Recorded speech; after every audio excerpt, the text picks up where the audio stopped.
Um, this is Connie Mason, and I'm going to talk about Om. If I were explaining to a student what is Om, I would explain firstly that it is a chant, and it is a chant which is practiced as not just in the yogic tradition but also as part of Hinduism. And it is and just generally as a form of chanting that is probably one of the most significant chants of all. Om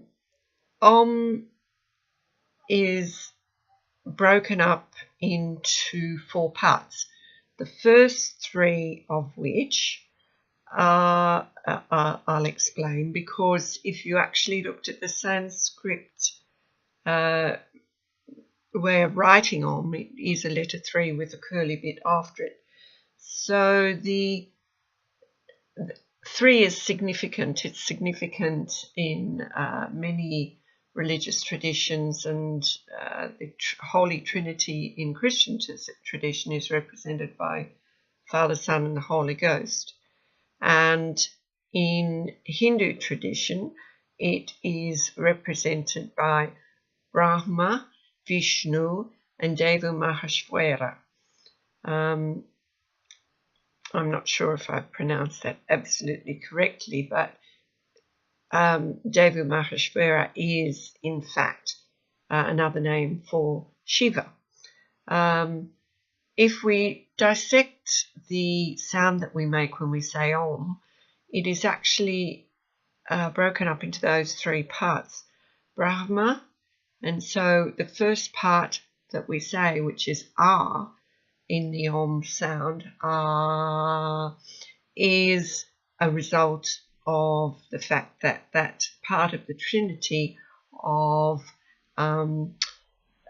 creation and generation, the Brahma force, is in the Ah sound. If we then think about moving the sound forward, we go from Ao, and the O sound is Vishnu, Ao. And Vishnu is about our everyday life.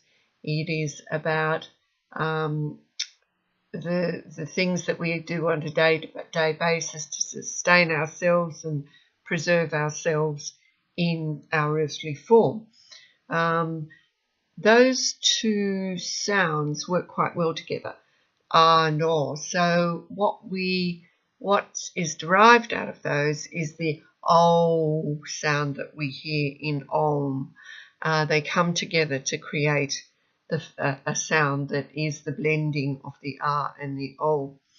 The final part of the sound, the comes from the Mahareshwar, and it is the sound that represents the final part of our lives, or death, and Shiva, of course, was the Hindu deity of destruction.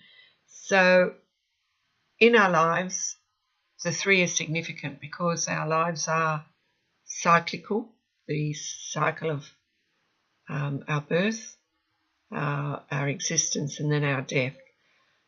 At the end of the audible sound of Om, there is a 4th and very significant part to the chant, which is the silence that occurs at the end. That silence is the opportunity for us to get perhaps some cosmic feedback. It may simply be silence, an opportunity to rest, or it may be that we receive a message. Very rarely, if we are expecting one, will we get it, as in prayer. If you pray for a purpose, you will often not find the answer. But allowing our minds to be open and still sometimes gives us an experience that is valuable in terms of some learning from the cosmic part of our being.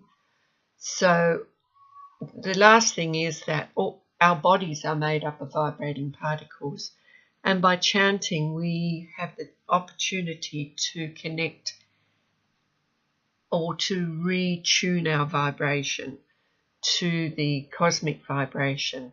So chanting Om and allowing ourselves to perhaps repeat Om gives us the opportunity to retune or realign our vibration with that of the universe. So I hope that it helps in terms of an explanation.